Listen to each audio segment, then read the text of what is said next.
አሮጊት በጣም ነበር ሞደው እና በዛ ምክንያት ነው ያቆምኩት። እንዴት እኔ አያቴናት ያሳደገችኝና እዛ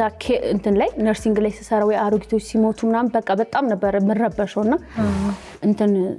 በቃ አልችልም በቃ አለቅሳለሁ ቤት ገብቻ አለቅሳለሁ እዛ ሆስፒታልም ሳለቅስ ማልቀስ አይቻልም አንቺ አትሆኝም ለዚህ እና ይሉኛል በቃ አንቺ አትሆኝም እና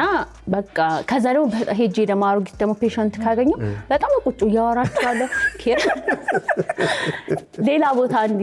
ሳልጎብኝ አንድ ሰው ያዋራው ሳሲ አንቺ አትሆኝ አንቺ ያለች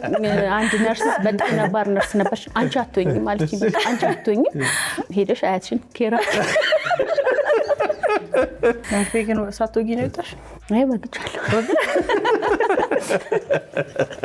ፋዘር ቤት ይመጣሉ ለማስተማራ እነሱን ማየት በጣም ትልቅ እንትን ነው እነሱን ለማየት ትሄጃለሽ ከዛ ደግሞ እንትን ካስት ትደረጊያለሽ ያው ባትታይ አንዳንዴ ሄደን እንቀመጥና ተቀምጠሽ እስከ ማታ ምናምን በእግርሽ ቤትሽ ገብተሽ አትታይም አይጌሽ ሳቁ ያልታዩ ይሄ መቀመጡ በራሱ ትልቅ ነገር ነው የሚፈጥርልሽ ከዛ ታያሉ አልታይም ሌላ ጭንቀት ነው አለመቴትሽ ነው የምታውቂ ወይ ሲወጣ ነው ተጠብቂያለሽ